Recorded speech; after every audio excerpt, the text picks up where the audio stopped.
Well, hello everybody, and welcome to another episode of We Watch Shudder in Spooktober. My name is JD. Who's here with me? It's Michelle, and I'm already apologizing for my audio quality. Why? The wavelengths look wrong. I don't know. Maybe my vibes are bad. So I'm sorry for anything I say that you have to listen to. Change the batteries, I guess. Anyway, guys, welcome to another episode. Did I really say that? Jesus Christ. Oh, was that a vibrator? Okay, I gotcha. What's going on right now? A vibrator that requires batteries. They're all plug-in now. So it shows you what the fuck I know. I have some recommendations if you need them. No, that's all right. What the fuck is happening?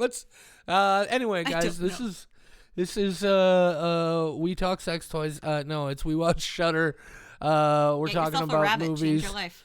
Spooktober is where we are. I'm gonna just try real hard to ignore that comment. But what are we doing, Michelle? You're gonna have to take it from here. I've completely derailed. Oh, we're talking about The Nightmare Before Christmas. Nightmare Before Christmas. That's what we're doing. It's Spooktober. We're dropping a new episode every day. This month we're doing Halloween-themed movies. And this is one that I know a lot of people in my life, like in my personal day-to-day life, may be very surprised to learn I had never seen until I watched it. About an hour ago is when I finished it for the very first time. So that's what we're here to talk about today. Tim Burton's The Nightmare Before Christmas. We'll talk about why it's called Tim Burton's The Nightmare Before Christmas when he just wrote it. But that's another thing. Michelle, did you see this one as a kid? Is this one that you grew up with? That was one of your big favorites? Definitely grew up with it and have some thoughts in regards to that. Oh, okay. But was it one of your big favorites growing up? That's a great question that I don't fully know. Okay. I have misremembered this movie, is what I can say for sure. Okay, I have not fair. seen it since I was much younger. And I thought I had a very solid grasp on what happens in this movie.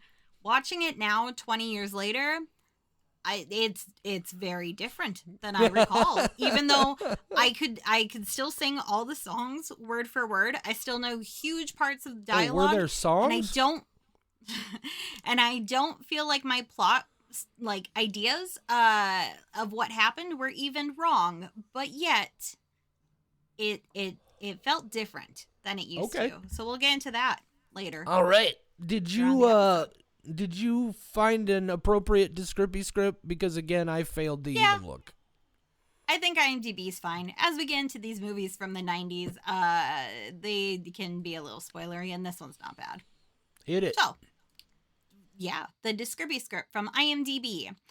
Jack Skellington, king of Halloween Town, discovers Christmas Town, but his attempts to bring Christmas to his home causes confusion. The Nightmare Before Christmas, 1993, PG, 1 hour, 16 minutes. Ugh, if only more movies would just get to the fucking point. Yes. JD, I would like you to get to the fucking point and tell us your rating and your spoiler-free thoughts. Okay, if you want me to just get to the fucking point, I probably would have liked this a whole lot more if I had seen it when I was 13, but I saw it when I was 43, and it didn't do much for me. 2 skulls. Ooh. Okay, you really did get to the point. 2 skulls out of 5. Yeah. 2 human skulls out of 5. I do need to specify these are human skulls. No, I'm going to go with 2 skeleton skulls. Ooh, that's implying that Jack Skellington has a family that looks like him and chose not to be in the movie about his life. Probably also implies that they have skulls. Okay. Would you like anyway, my Michelle, free thoughts? Well, you see, you have to understand, Michelle, I'm always coming back around to it, but you have no faith in me, and then you act like I forgot to ask you, and I didn't forget to ask you. I was literally about to say, Michelle, what are your spoiler-free thoughts? Well, before I give you my spoiler-free thoughts, we did just record an episode where you actively said I that you were not know! going to ask me. I know! So- It was a joke! I hate jokes. No funniness so do here, no I. funny That's why. business. How did either one of us ever be a I- comedian? I don't know. That's also- Best comedian that's- 2016. Oh, that's- did nothing. Did That's nothing not the whatsoever. way I wanted to ask that question either. I'm going to be obsessed with No. the clunky wording of that sentence for the rest of my night, and that is the kind of person that I am. Michelle, spoiler-free thoughts. Excellent. Yes, spoiler-free thoughts. I still like this, but what I like about it is completely different than what I liked about it as a child. I have a completely different perspective on what happens in this movie, but I still enjoy it. Growing up, one thing I will say is that the ending of this movie, I think I only watched in completion one time because it scared the shit out of me. And I thought some stuff happened in the end that does not happen at all. And I have not really, I always skip the ending. I didn't like it. It made me feel uncomfortable. So the ending, different than I remember by quite a bit. Lots of things different than I remember. But I still like it. Despite somebody online said that Nightmare Before Christmas is the live, laugh, love of Halloween. I hate how accurate that is. I'm not like a Jack Skellington and Sally like fanatic, but I still like it. Just for different reasons. I think I'm gonna go. You know, on this particular day, my enjoyment of the film is gonna be a 3.5. Let's say. I think that's reasonable. Don't love it. I'm okay not seeing again. I do love the soundtrack though, and that rating the soundtrack would be different than rating the movie.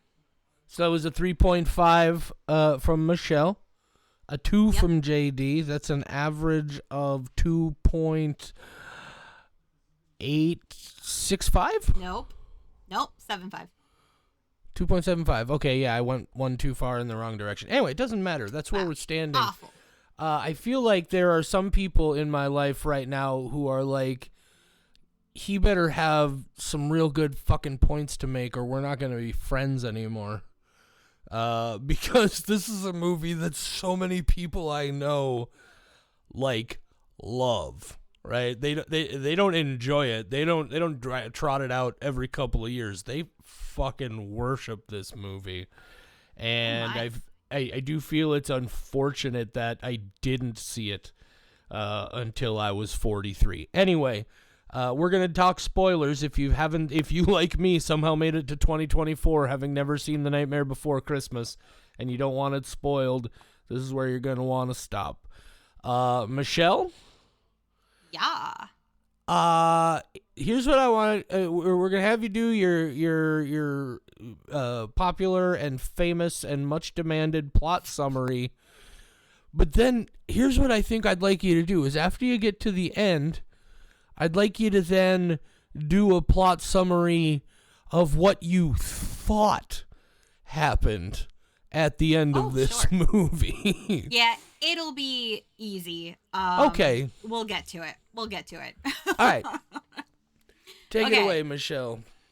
Oh, the plot summary of The Nightmare Before Christmas. Now that I've done this in so many episodes, I am sometimes watching movies and thinking like, that's going to have to go in the plot summary. So I'm learning after a year that while I'm watching movies, keep things in mind.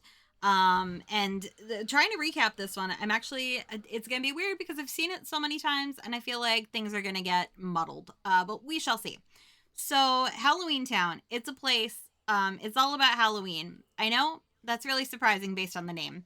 Jack Skellington, he is a skeleton, but he does wear a tuxedo because he's also a modest man and he only likes to show his face, his hands, and his feet because he's very modest and he's not going to let you see his boner.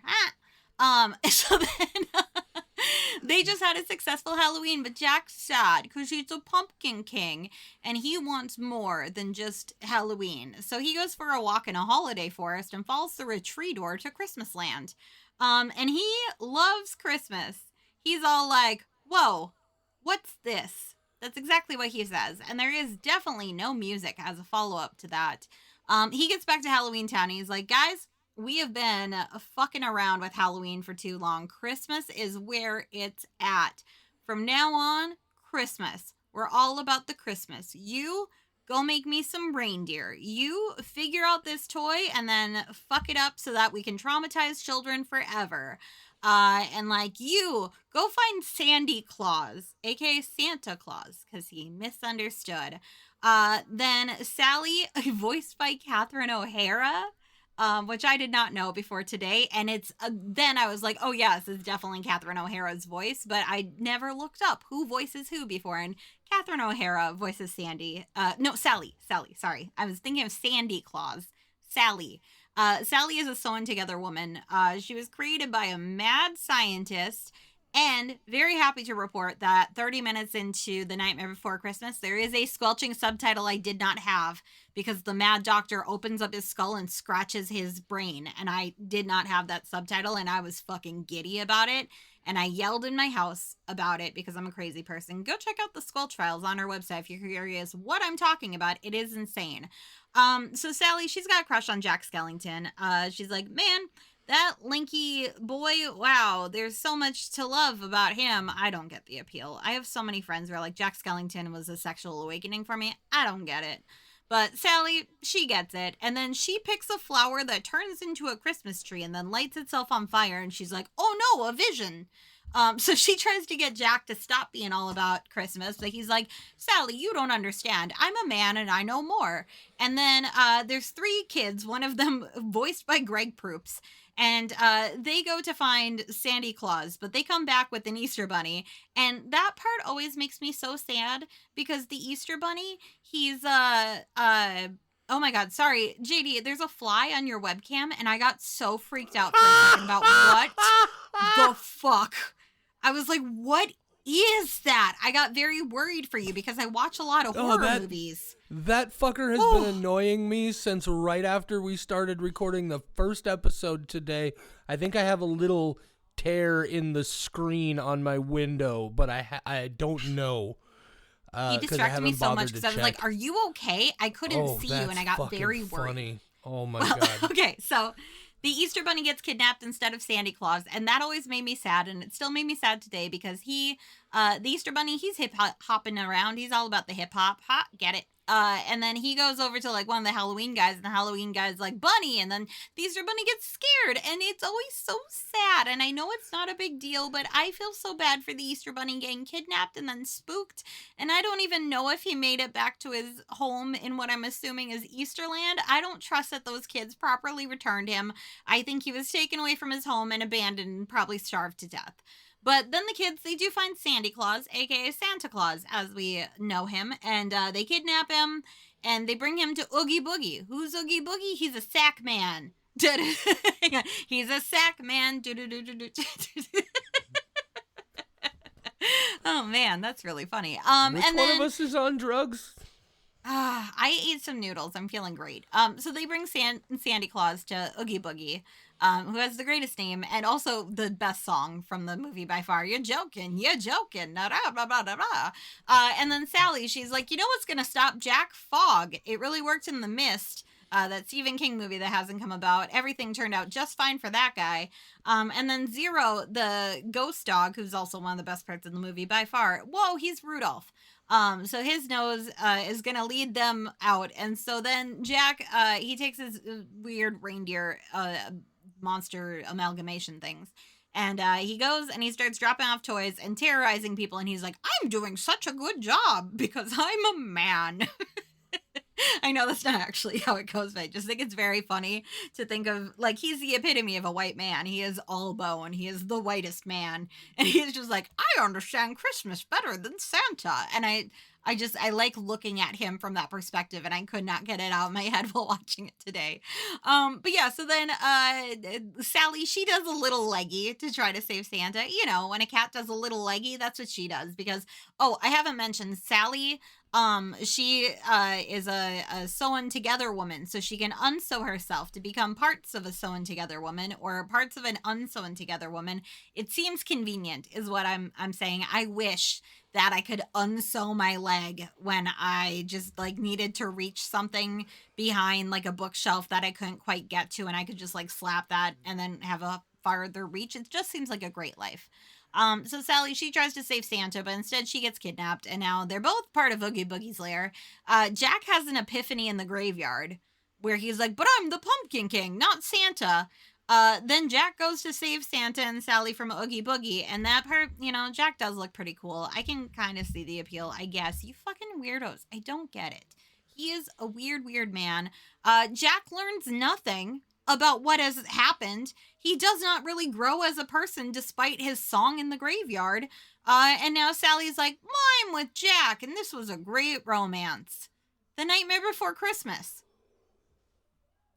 Yeah, that's I think that's actually a pretty spot on encapsulation of what happens in the movie. Now, that's why if you watch it as like this white man, it's really funny. This white man. I mean, you're not wrong. He is the whitest man. Exactly. And so lanky. So what about this did you remember differently, Michelle? Yes. Everything about Oogie Boogie. Oogie Boogie scared the shit out of me as a child. If you're new to the podcast, hello, welcome. Why are you here? But if you're new, stop asking that question. What are you doing with your life? Go solve cancer. I don't know. Unless you're listening to me in a lab where you are attempting to solve cancer and you just have me on as background music, then I have questions about your interests and how these overlap. But that would be cool if you're like solving cancer and also listening to the podcast. Like, you sound like a pretty dope person. Thanks for your service. So Oogie Boogie scared me more than any other horror movie I watched. And if you're new, this is what I was getting to. I have grown up with horror movies. I've watched horror movies from an age that was too young to grow horror movies. I am very desensitized to horror movies, and there are very particular things that get under my skin, pun intended. Oogie Boogie was one of them. I have vivid memories of the first time I saw the ending of this movie because I know I was at my grandma's house. I ran crying and screaming out of her living room into the dining room where I crawled into, I think, my mom's lap, potentially my grandma's. I don't remember that, but I was screaming. I was crying. I did not like Oogie Boogie. He becomes unraveled at a certain point, and then he's just bugs. First off, I remembered him as worms, not bugs. That's a big difference, I guess. But from the moment that he gets unraveled, I was so upset and had like core memory unlocked from that moment. And then I think just from then on out, I kind of blacked out every time I watched this movie because I don't remember the ending. I remember the cool part of like Jack running like on like the gun guys and like doing his little weird dance. And like I remember all of that of how he dodged. I don't remember the part of Oogie Boogie becoming unraveled. And what I did remember, which is wrong, is that Oogie Boogie becomes unraveled.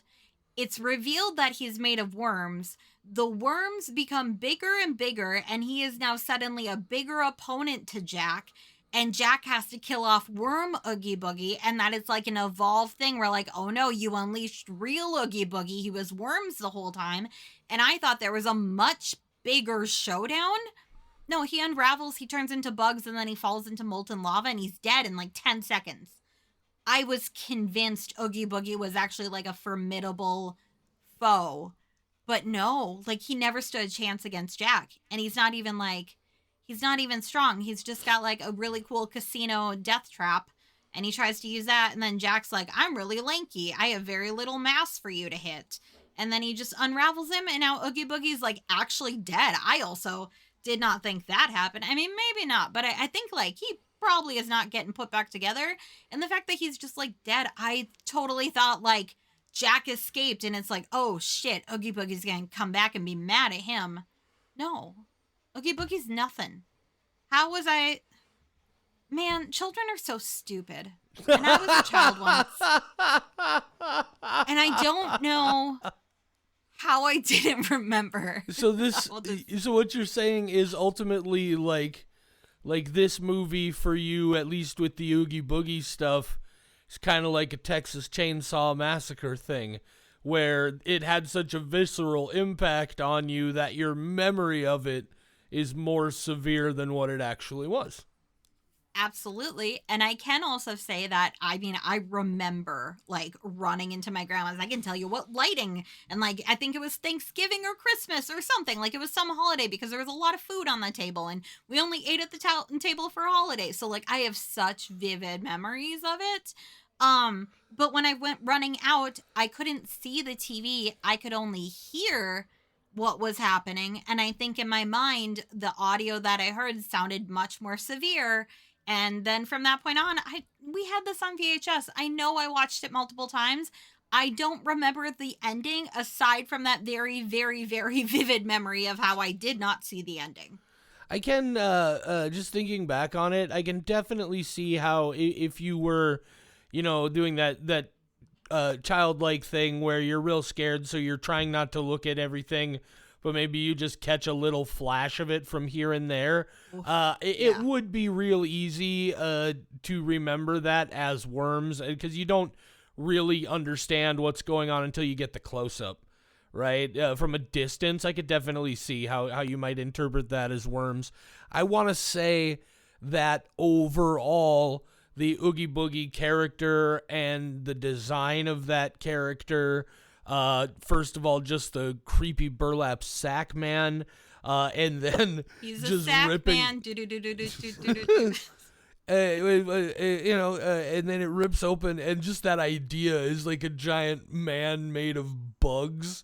Like, it's I have a particular, whatever the opposite of affinity is for bugs, like creepy crawlies. Just they're one of my real deep seated primal fears, and that was like, I could definitely see, had I seen this, I was 13 when this came out, right? So, but I think remembering honestly who I was. Shut up, I get it, you're young, but no, what I'm saying is, I'm just saying I was too young for this movie. I was fine with Texas Chainsaw Massacre, but fuck Nightmare Before Christmas. What I was gonna say, Michelle, is that even being 13, I think Oogie Boogie was heavy enough that at that time it still would have had a pretty significant effect on me. Obviously, at 43 now, I'm only able to really appreciate it conceptually and in its design. But that character and the stuff involving that character was definitely my favorite stuff from this movie, for sure. You are kind of getting into one of the things I did want to talk about, which is just character design in general. Sure. That is why this movie is so good and why people love it. All of these characters are so unique. My favorite guy, by far, is the mayor, who has two faces. One of them is very happy, one of them is very sad, and they will just change based on his emotion. I don't know. I have bipolar disorder, so the idea of my head just turning around to give people a heads up of which Michelle they're dealing with for the day, I do love that. And there's all sorts of really cool designs like that are legitimately scary. The clown with a tearaway face, where his face just comes off and then there's a void with a much deeper voice under there. The toys that they deliver that come to life during Christmas, there are so many really interesting and really creepy concepts. And just the development of this world is beautiful. Yes, JD. Is the mad scientist supposed to be a duck? I don't know. Because he's got that weird bill face.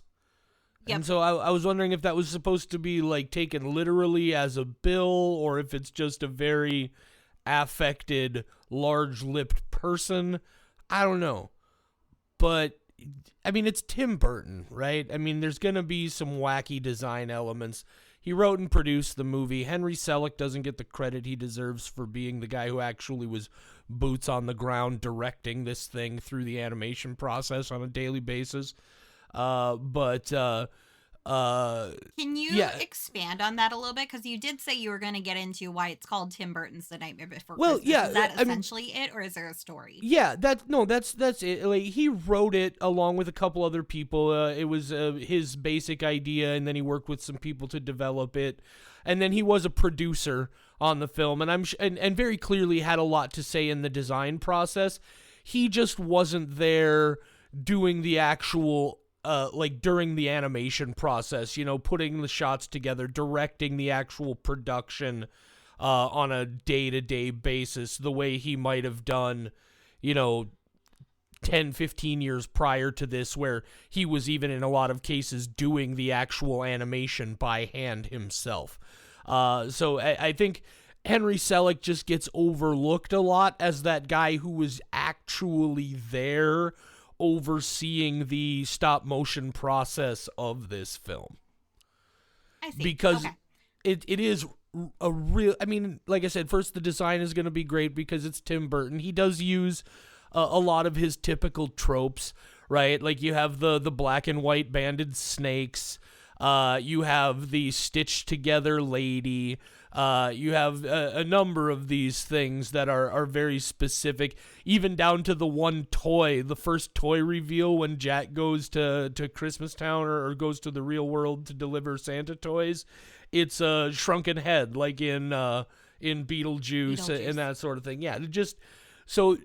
But then also, like it's really excellent animation. Oogie Boogie, I think part of what makes that character so creepy is not just the design, but if you go back and watch it, see, I watched it here knowing that Oogie Boogie was actually a bunch of bugs covered in a burlap sack.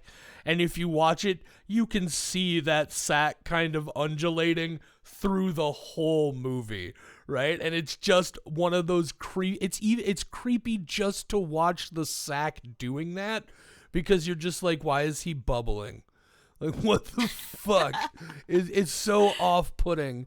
But yeah, to me, though, ultimately, this movie was more sizzle than steak, right? The things I appreciated the most about it were very surface things. They were the design, the appearance of it. There's a story here, but the story just, I don't know. Again, I feel like had I seen this at 13, I would have been more connected to it at that time. But here it's just it is what it is. Oh, they kidnapped Santa Claus and tried to take over Christmas. Cool. Two very important things that I wrote down to make sure that we talked about. First off, Ken Page is the voice of Oogie Boogie, and I had to go check out his IMDb page. Ken Page's page. I had to go check it out and see what else he's done, and not a lot of stuff. He's actually still making things as of 2023. I was gonna say, I hope he hasn't passed away. No, he did die just a couple months ago. No, last month. Oh, Jesus Christ. Well, Ken Page, you were great. That's terrible, terrible timing. So Ken Page voiced Oogie Boogie, had some other roles and other things I was familiar with, but I was delighted to learn that he played Old Deuteronomy in the 1998 Cats the Musical VHS, which I loved. I have very, very strong opinions about the Cats remake. And one of the moments I've been angriest after watching a movie. We don't have to get into it right now. I've made so many friends watch it, and therefore I've seen it so many times. Is it about buttholes? No, but I do want the butthole cut. But no, I can't get into Cats the Musical, the remake. But anyway, he played Old Deuteronomy, and holy shit, I didn't know that was also Oogie Boogie. And Cats, seriously, I was a weird child, and I had that on VHS, and I watched it over and over and over again. I still have it on VHS. I have a VCR. Fuck it. Maybe I'll put that on over the weekend and watch Cats. So that's one thing. The other thing, because you have not seen this before, JD, I'm curious, and I hope you're going to say no so that I can explain it to you at the same time I explain it to the audience. Are you familiar with the Nightmare Revisited album? No. Thank God. Okay, Nightmare Revisited is modern artists, well, modern like 12 years ago. Jesus Christ, time sucks.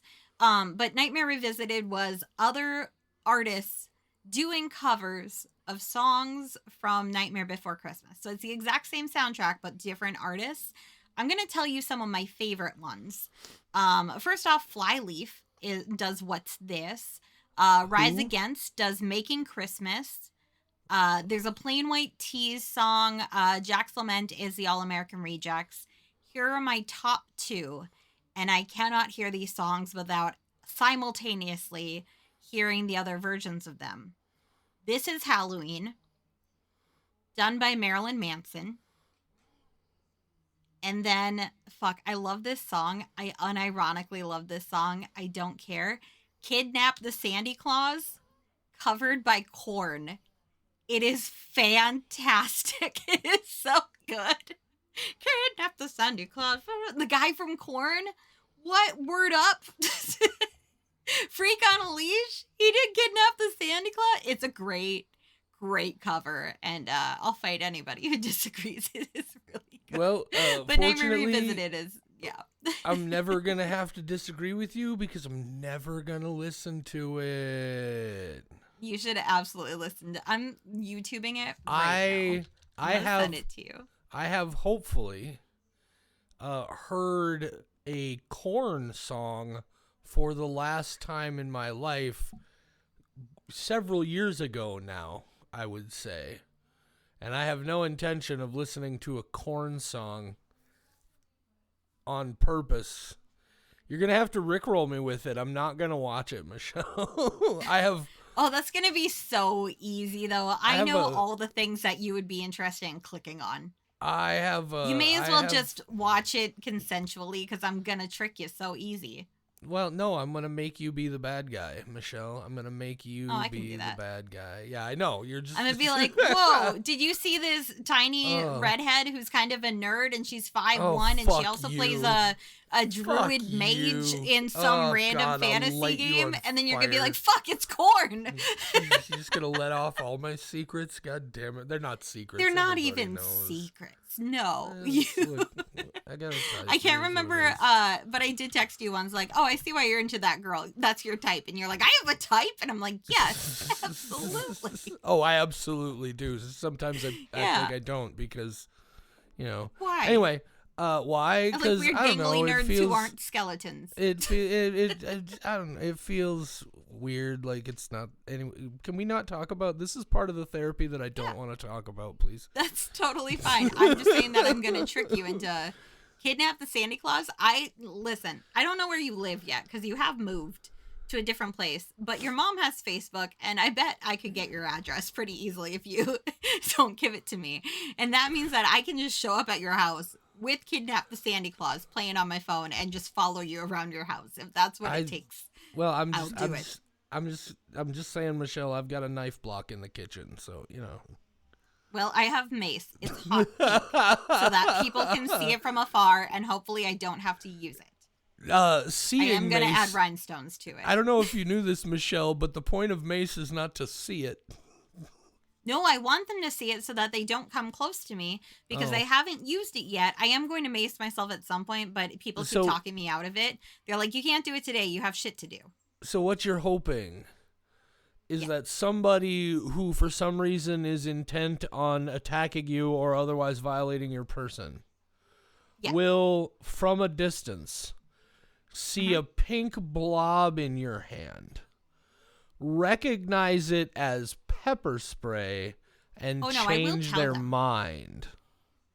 I treat potential violators like I would treat a black bear in a forest, where you yell at them a lot and you make sure that like, you make yourself real big and I'll yell, this is mace. And it's definitely not locked. And I know how to use it. And I've definitely shot it off a whole bunch of times like a skunk. And then like you scare them enough that they just get confused and they leave you alone. Yeah, but like what if you don't see them coming? I'm very observant. I'm a woman. I am always checking around for murderers. It's fair. Especially right now, I spend a lot of time in an office building by myself prepping for the silent auction. Yeah, that's right. I'm a good person. I volunteer.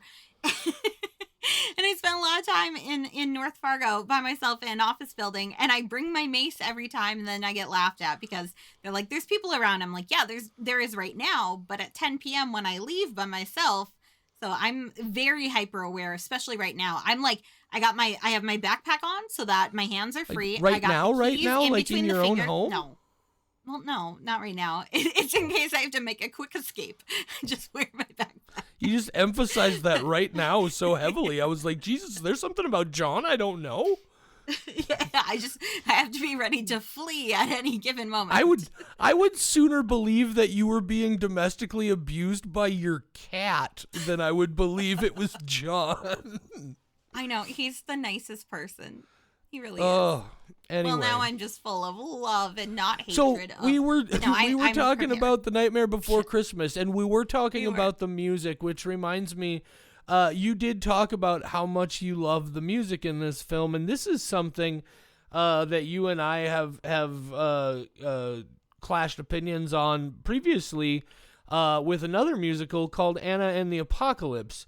With this movie as Which well, I listened to today. Sorry, I just have to say that's bizarre. There are 2 songs from that entire soundtrack that I actually really enjoy, but beyond that, the music didn't. And the same thing here. The music, there are a couple of specific moments, but like almost not even full songs, right? I don't know what it is, but the music here just never grabbed me. But as you say, you are a huge fan. What are some of your favorite bits of this? What is it about the music that you love so much? Elucidate! I am such a dummy about music that it's hard for me to say anything except that makes my brain feel good. But there's a lot of stuff that's just like super catchy. And part of it is definitely nostalgia because I grew up with this on cassette tape. I had it on CD. I have some stuff on Spotify, so it sometimes gets thrown into the rotation. It's really fun to sing along to. When I went to find this on Disney Plus to watch it for today, one of the results was Nightmare Before Christmas sing along because it's just fun, poppy music. But what's this is such a banger. What's this? What's this? There's magic everywhere. What's this? It's so fun. He's so excited about everything. And then kidnap the Santa Claus covered by corn. How can you hate that, JD? Well, first No, of all, but Kidnap the Santa Claus, I had forgotten about until I rewatched today, and I'm so happy that I was reminded of both the original and the corn cover. But I really like it. It's very catchy. I guess in a lot of ways actually very similar to Repo the Genetic Opera, and I'm not saying like this is operatic, right? But even in the more song moments of that movie, they are at times very free with the lyrics. They don't necessarily adhere to a lot of very specific structure all the time. Like there are moments where for me and for what I look for and what I appreciate, there are moments where this is just a little too freeform for me to connect with. One thing that actually I wish they had just like there are moments where even the dialogue is poetic and rhymes, like they're not even singing, but they're like, and I caught it enough times that I actually at one point rewound a bit to see if they'd been doing that the whole time through the movie, and unfortunately they haven't. I think that would have been another level of something that might have brought me into it in some way. But yeah, the music for me is just a little too free at times. I will say the ones that I did appreciate the most were What's This? I do really like that song. And the Oogie Boogie song I really liked because it's Oogie Boogie related, and all of my favorite stuff from this was Oogie Boogie related. So that's fair. I was gonna. The thing where they're kind of speaking poetically. Did you notice it during the Santa part specifically? I didn't. Something else? I didn't make any notes. I don't even remember really where it was. Okay. All I know is I was just curious. What I will say is I know I caught it more than once. There are times where like there'd be just like almost like, you know, just like a poem stanza, just 4 lines and or 2 longer lines and they rhyme. And there's stuff like that on and off throughout here. But I was just curious because I'm very aware of it during Santa's parts because he deliberately rhymes. Yeah, well, and that might be where I saw it. Keep an eye out. Well, yeah, but I'll keep an eye out and see if it happens to other parts. I just was curious if you'd be like, oh yeah, no, Oogie Boogie during this specific part, or like, no, Jack and Sally, their scene. No, so that I could go back and rewatch I- out of curiosity. in honesty, I wouldn't be at all surprised if that's what it was, is I was just picking up on it occasionally from Santa and just never drew the connection that it was always Santa. Like, that's very possible, because to be entirely honest, I was so not overly taken by the film that for the second half of it, I might have been occasionally having a second screen experience, you know. Sometimes you need smaller screen breaks from the larger screen. And if Yeah, it's for really sure. good, you need a medium screen break.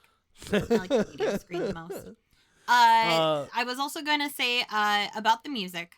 You were telling me, this is such a surprise, that the person who actually somewhat knows music, aka you, you are the one of us who doesn't like the Korn cover. Wow, that's so surprising.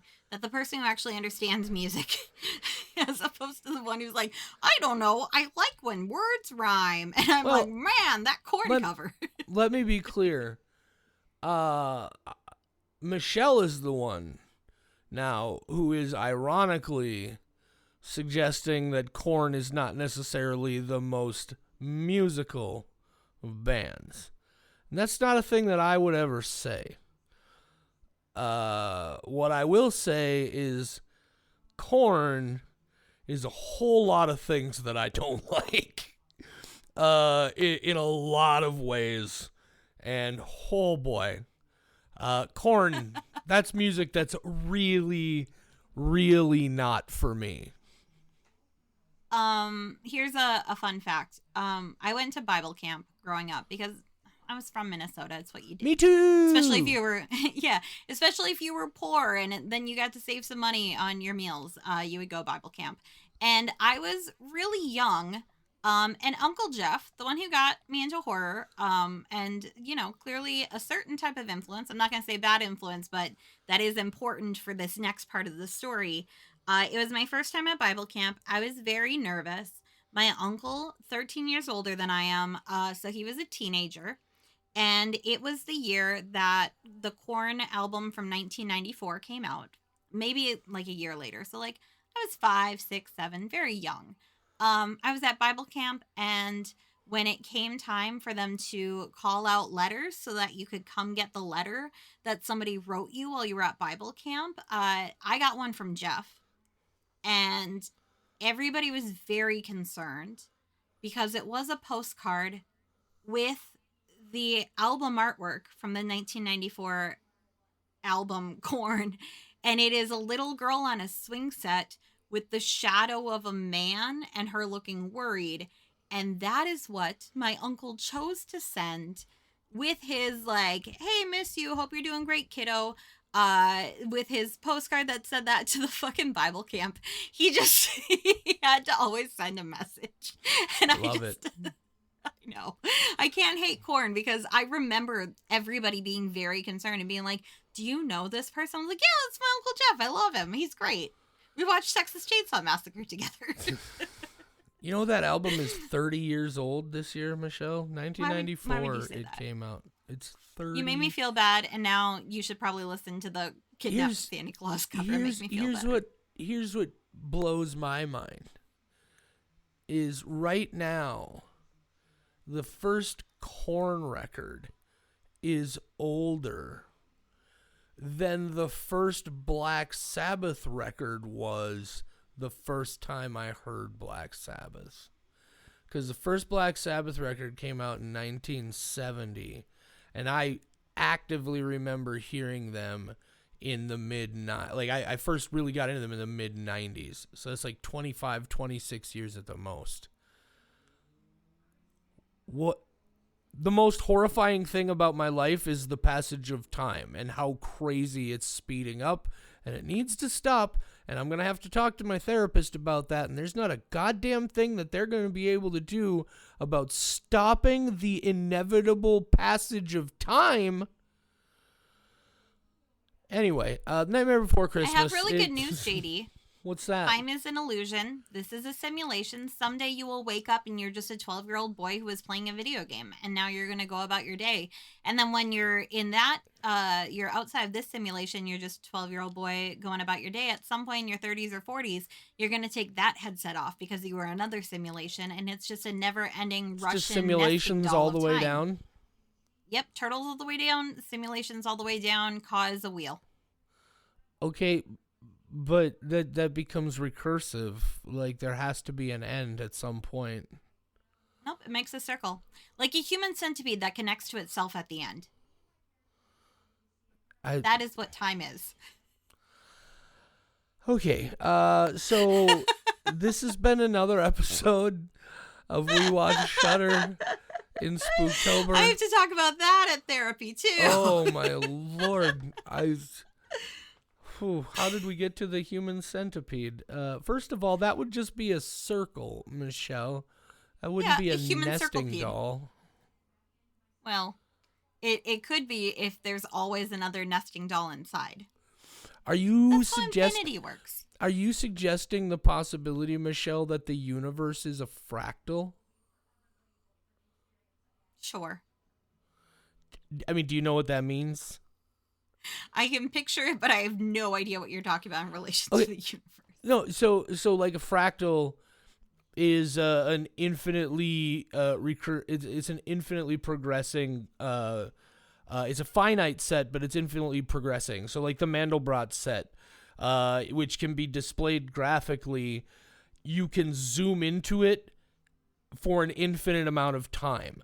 The closer you get to it, its patterns repeat themselves inside the other patterns, and you can just go and go and go and never actually get to the bottom level because it continues to progress in a fractal pattern.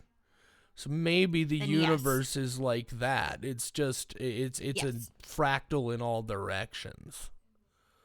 I am not an idiot, despite how I seem on this show, but I do love no, I'm not saying that you're implying. I'm saying like it's so cool to me when I'm like, I'm an idiot about this subject though. Tell me. I think I know fractals from Cube to Hypercube. That's my reference. Yeah. Well, I'm sure you've heard the term the Mandelbrot set. You know enough nerdy people. You don't? Okay, well, and I imagine if I showed you a picture of it, Googling it. It's Mandelbrot, Mandelbrot, named after Ben. Correctly, so I must have some knowledge in my head. Benoit B. Mandelbrot, who first defined and described it, French mathematician. Hilarious fractal joke: the B in Benoit B. Mandelbrot stands for Benoit B. Mandelbrot. See, here's what I love about that. That's good. Is that what that tells me is that I adequately explained what a fractal is. Yeah. No, I was not aware of what a fractal was. I had this idea in my head of like a certain image, but I have actually learned, and that's as long as this is so we're done talking about Nightmare Before Christmas, guys. We're going to talk about fractals for just a minute here because there are a couple of things I specifically. There was a video on YouTube that I saw once. It was about a 5-minute zoom on the Mandelbrot set, and it started with the famous the actual like full image thing that people know as the Mandelbrot set. And then it starts zooming in, and every now and then, if you keep zooming in far enough, you're going to come to a place where it's a complete replication of that first pattern. And then it goes through these repeating cycles over and over and over. And then eventually you get to another one that's identical to the initial starting frame, and then the video stops. And then there's a thing at the end of the video where it explains to you that if the Mandelbrot set scene at the beginning of the 5-minute video were exactly to scale 1-to-1 that size in reality, by the time you got to the end of that video, you would be so far inside that Mandelbrot set that initial screen would dwarf the size of the known universe. I both love and hate that I have learned about this because I'm supposed to go to sleep very soon, and I'm already on YouTube. Also, I have so many tabs open. the other thing I want to mention, I assume you've seen the Marvel Cinematic Universe film Doctor Strange. Yes. Do you Yes, I remember have. specifically the end of that movie and the whole thing with Dormammu and all the weird like Yep. fluxing fractals. shapes? Yeah, what that is actually is it's called a 3D Mandelbulb. It's a translation of the two-dimensional Mandelbrot set into 3D space.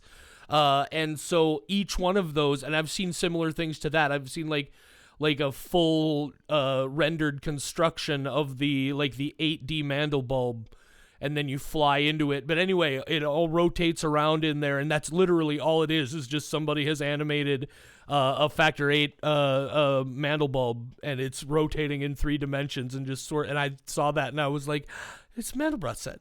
Anyway, I'm a nerd for fractals. Jonathan Colton has a song about the Mandelbrot set called Mandelbrot Set. He mentions a lot of the famous fractals that you've seen, you just don't know the names of, like the Pinot Space, the Koch Curve, the Cantor Ternary set, the Sierpinski gasket, all those sorts of fractal things. Fun fact, I am back in college this semester, and I have to take classes that are my generals that I already know quite a bit about, but have to do now if I want to get my bachelor's instead of just having 2 associates and not a certificate, whatever it is, diploma, whatever. Not a real associate's degree. But so I have 2.5 as far as I'm concerned. But anyway, so I'm back in college and I'm taking Algebra 1 right now. And we're just solving for X. And I'm going to have to be like, man, I know so much about fractals. Can we get into the Mandelbrot set now? Mandelbrot set. I know so much. She was explaining the slope and how it's rise over, I don't remember, rise over run, I think is what it's called. And I'm just like, man, I feel so smart right now. And it's great. And now I'm like, oh, right, there's a lot of shit about math I don't know, though. I love math. It's so logical. Can I just say that? Science changes all the time. Fuck science. Math is always the same. I like it. It's a constant. Here's the thing about that, and ultimately I had to come to realize that it legitimately is a different it's just brains that process information differently. But that's simultaneously what I loved the most and hated the most about math is especially algebra. Algebra is just, once you've figured out what process you need to use, everything just does itself for you, really, if you just follow the rules. So that was the only real tricky thing about algebra, is just making sure you know what process you're supposed to use. And it would annoy the fuck out of me when people would need to have things re-explained to them over and over and over, and I'm sitting there in the desk next to them, and I'm just like, how the fuck do you not get this yet? And I just had to come to the understanding that not everybody's brains process information the same. We are so far off a horror movie podcast right now. I don't know. The true horror is the idea that the universe could be a fractal. See, I brought it back around. I don't think that's I actually a horror think that's at all. best case scenario. Yeah, I do think the idea of constantly exiting the simulation would be nice. Are you experiencing la nausea, Michelle? The existential dread? Every goddamn day, especially during the fall. Oh man, it's been a rough month. Every conscious minute of my life. Every conscious minute of my life, I experience the existential dread. How do you not? That's the question I want to ask people. How do you not? I accepted a long time ago that I'm not afraid of death, and then that made things easier. You accepted, or you're actually not afraid of death? I'm actually not afraid of it, and I've accepted that I'm going to die someday, and I'm okay with that. I'm going to go ahead and just say this, Michelle, and I mean it with all due respect. I have never met a person who told me they weren't afraid of dying that I believed. Really? Okay. I am afraid of doing it to myself or doing it. Here's what I'm afraid of. We're so off Nightmare Before. Fuck it. If you're here, welcome. I am not afraid of death. I am afraid of surviving something. Oh, really? I am afraid of the almost death and then still being Okay. alive afterwards. That scares the shit out of me. So No, the idea of being like close to death, I'm still going to avoid because I don't want to survive it. I'm not Right. afraid of actually dying. No, there's and you know, obviously academically I understand, at least in my belief of what happens is, you know, it's the switch turns off, right? And there's no awareness, so you can't be aware of not existing. Exactly. But so I academically understand that, obviously, but there is just something in my gut that can't spend more than about 3 seconds considering just the possibility of the switch being turned off without just being like, what the fuck, right? Like I've never been able to overcome that since the day I fully understood what death was when I was like 4 years old. I periodically have even now as a 43-year-old, right now my fucking hair on my arms is starting to stand up because in the back of my head now I'm thinking about the goddamn switch turning off, and I'm not gonna sleep sorry. tonight. It's not your fault. It's Okay. just what I I'm was saying talking is about corn. no. So this is what The Nightmare Before Christmas did to us, is now we're talking about dying, and Oogie Boogie got killed, and that made me upset, to bring it back around to the movie. Really? Yeah, I was very surprised that he actually died, and that the switch flicked off for him, I guess. You know what my chef's kiss very favorite thing about this movie was, Michelle? The end. 76 minutes. That was my chef's that's kiss true. favorite thing. Well, Oh, I'm we've glad done that our enough. episode is almost as long as the movie. And only about maybe 40% of it was about the movie. Talked about fractals and our man. fear of dying, and oh man, I'm what a super great into the time. conversation. I forgot that we were recording. I was I over know. here like popping up tabs. I did not care how loud my keyboard was. I have a very loud keyboard. Did not give a fuck. I was like, close out the corn tabs. I have so many YouTube videos up right Yeah, now. I see you've already sent me that link. I'm totally ignoring it. Anyway. Oh, it's a let's Mandelbrot set. That Oh, link yeah, that I sent you is yeah, a I bet Mandelbrot it set, is. and definitely not a corn music video. Yeah, it's definitely not going to Click it. show me a preview when I open up the message itself to see what this is that you've sent me. Why would you look at the preview? Here, look at this one. This one's also the Mandelbrot set. No, oh God, say goodnight, Michelle. Good night, Michelle.